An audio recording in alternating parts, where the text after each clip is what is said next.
Daily News with Les del Carmen Diavila. Good morning everybody and welcome back to Daily News. Today our main topic is going to be about the world historical pandemics.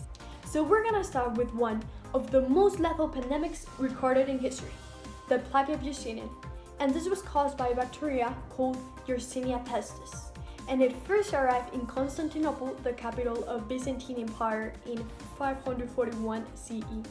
But then it was spread through Europe, Asia, North Africa, and Arabia, killing an estimated of 30 to 50 million people.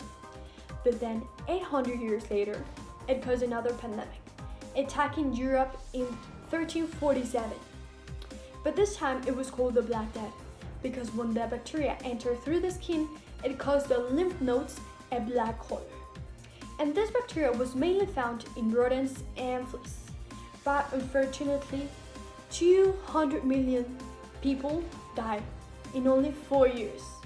But an important fact about this pandemic was that the word quarantine was originated because they had to stay for 40 days or a quarantino away from people. Now let's talk about another infection disease that caused another pandemic.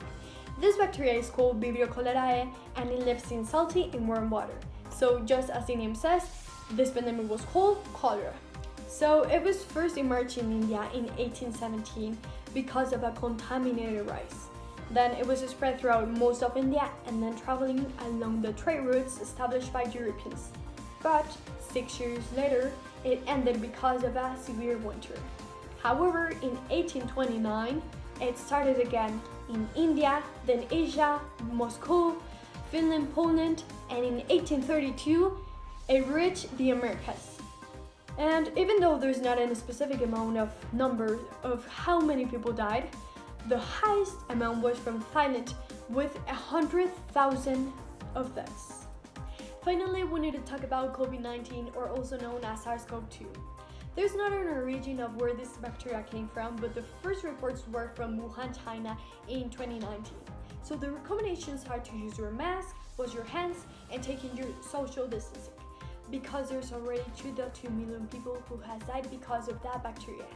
So if you get some of the symptoms such as fever, cough, sore throat, or body ache, then you should take away yourself from others, because you need to take care of yourself, but also from your loved ones. This is the end of the Daily News, and I hope to see you here in the next one.